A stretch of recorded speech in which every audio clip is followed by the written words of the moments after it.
তরুণদের রাজনৈতিক অধিকার প্রতিষ্ঠার লক্ষ্যে চট্টগ্রামের ঐতিহাসিক পলো গ্রাউন্ডে মহাসমাবেশের আয়োজন করেছে বিএনপি। এই সমাবেশে অংশ নিয়েছেন বাংলাদেশ জাতীয় ক্রিকেট দলের সাবেক অধিনায়ক ও চট্টগ্রামের ছেলে তামিম ইকবাল। 10ই মে শনিবার সমাবেশে যোগ দিয়ে চট্টগ্রামের ক্রীড়াঙ্গন নিয়ে নিজের হতাশার কথা জানান তামিম ইকবাল। বিশেষ করে গত 15 বছরে চট্টগ্রামের ক্রীড়াঙ্গন চূড়ান্ত অবহেলার শিকার হয়েছে উল্লেখ করে তামিম বলেন, একটা সময় সব খেলাতেই জাতীয় দলে চট্টগ্রামের 6 থেকে 7 জন করে থাকতো, কিন্তু গত 15 বছরে চট্টগ্রাম থেকে কষ্ট সৃষ্টে 1 জন কি 2 জন সুযোগ পেয়েছেন।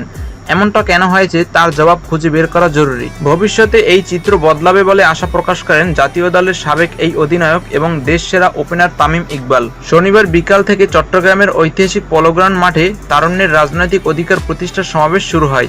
অনুষ্ঠানটি যৌথভাবে আয়োজন করেছে বাংলাদেশ জাতীয়তাবাদী দলের 3 অঙ্গ সংগঠন, যুবদল, ছাত্রদল ও স্বেচ্ছাসেবক দল। মহাসমাবেশে প্রধান অতিথি হিসেবে উপস্থিত ছিলেন বিএনপি মহাসচিব মির্জা ফখরুল ইসলাম আলমগীর। এছাড়াও জাতীয় স্থায়ী কমিটির সদস্য আমির খসরু মাহমুদ চৌধুরীও সমাবেশে যোগ দেন। আর লন্ডন থেকে ভার্চুয়ালি যুক্ত হন বিএনপির ভারপ্রাপ্ত চেয়ারম্যান তারেক রহমান।